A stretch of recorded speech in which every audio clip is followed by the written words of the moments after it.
In a dramatic turn of events, the verdict of the much-anticipated Christian Horner case has been unveiled.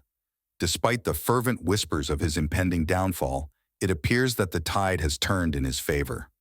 The stalwart team principal, the longest-serving on the grid, will continue to steer the ship as the CEO of the F1 Red Bull racing team. This decision could potentially widen the perceived rift between him and certain factions within the team, such as Helmut Marko and the Verstappen clan.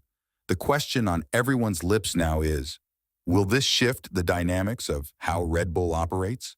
And more importantly, will Horner adapt his management style to be less preferential? Christian Horner has been officially exonerated by Red Bull following a thorough investigation into allegations of inappropriate behavior. The company's official statement confirmed the dismissal of the grievance against him. The report, a comprehensive document believed to span around 100 pages, is the result of an exhaustive investigation involving both an external lawyer hired by Red Bull and an internal one. The Austrian brand assured in its official statement that the investigation was fair, rigorous, and impartial. However, due to the confidential nature of the report and out of respect for all parties involved, no further comments will be made. The past 3 weeks have seen Horner's reputation dragged through the mud, accused of deeds he did not commit. His wife stood by him, a pillar of support during this tumultuous period. While the outcome has been favorable for his personal life, it could have taken a much darker turn. Team principals like Zach Brown and Toto Wolff have criticized the lack of transparency in the investigation and the withholding of information from sports officials. The man at the center of this controversy is none other than the figurehead under whom Red Bull clinched 13 combined championships and who has been leading them since their debut in the sport. According to an ERS test engineer at Red Bull, when Horner vowed to clear his name, a promise he fulfilled today, it was met with thunderous applause, further solidifying the team's support for him. The identity of the female employee at the heart of the allegations remains undisclosed. As the dust settles on this saga, certain media outlets may have to face the consequences of their actions. This gripping tale serves as a stark reminder of the high-stakes world of F1 racing, where every move is scrutinized and reputations can be made or broken overnight. The Telegraph was the first to break the news about Horner, and while they technically didn't air, as the Austrian team later confirmed the information, the fact that Horner's name was dragged through the rumor mill and defamed provides ample grounds for a potential lawsuit. The fallout from this case is far from over, even with Horner's proclamation of innocence. After all, he was presumed innocent until proven guilty. Helmut Marko, a key figure on the Austrian side of Red Bull's ownership, could have much to say about how this situation unfolded. He was notably reticent to comment until the matter was resolved, possibly believing that Horner would be ousted due to the influence of Mark Mates, son of the late Dietrich. Ownership of the company is split, with the Austrian side holding 49% and the Thai side 51%. This means that regardless of what Mates and Helmut wanted, they couldn't act without the signature of Chaleo Vidya, who views Horner as a son. It seems Horner was in the right all along.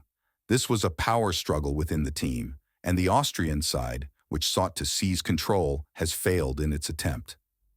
There was much at stake for Red Bull in this case. Apart from the team owners seeking more transparency, their official badging partner from 2026 onwards, Ford, expressed frustration through their CEO regarding the lack of information they received about this case. Jim Farley wrote in a letter, "We are likewise frustrated by the lack of full transparency surrounding this matter with us, your corporate partners, and looking forward to receiving a complete account of all findings." Christian Horner was advised to step down from his role until the investigation was resolved. If you look at it from this perspective, you can't help but wonder if this was all a grand setup. What if Horner had heeded the advice from insiders, including his close friend Bernie Ecclestone?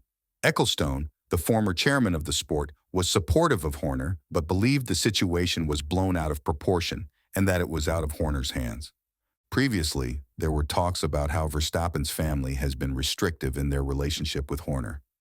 While Horner stated that his relationship with Max hasn't changed, The Dutchman refused to publicly support the team principle or discuss it. He said that his relationship with the team wouldn't change regardless of the case's outcome. Elaborating further, Verstappen said, "The allegation case of Horner does not affect me. I'm very focused on the performance of the car myself, and hopefully it will be resolved very, very soon. I'm trusting the process." When it comes to performance, it's crucial that everyone sticks together. As we turn the page on the Christian Horner saga, one thing seems inevitable. The political undercurrents within Red Bull are set to intensify.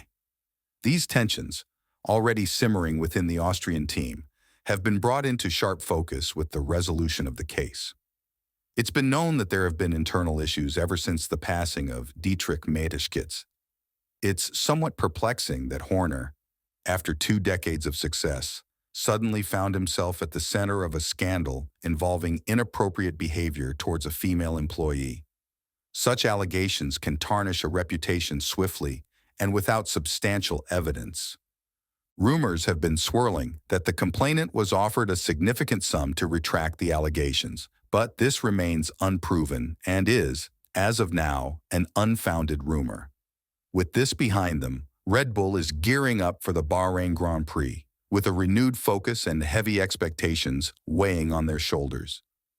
They've adopted a design that Mercedes deemed a failure in the past 2 years, a strategic move to avoid vulnerability had they continued to develop the RB19 further. The silver lining in all of this is that all the engineers have stayed with the Austrian team, and rumors about Newey or Wolff leaving are completely baseless at this point. There were talks that Adrian's contract was tied with Christian's, implying that if one left, the other was free to follow. Teams like Mercedes and McLaren, although it might seem a bit self-serving to say it outright, may have hoped for a different outcome regarding Horner's future with Red Bull. This might be one of the reasons why Wolff's statements about how Mercedes always stands up for diversity, inclusion, equality, and fairness seem a bit like a thorn in the eye. Zak Brown has added to these comments, stating that McLaren would never do anything similar to the accusations made against Horner, even before the Brit was declared innocent. This just goes to show that he's already feeling the fallout from this case, whether we believe it or not. With this in mind, the Bahrain Grand Prix couldn't come sooner. If Red Bull fails to extract the performance they're hoping for from their new design, it will be interesting to see how they handle the situation. Horner's motto has always been that no driver should be above the team. Do you think this entire saga was a massive setup? We'd love to hear your thoughts in the comments below.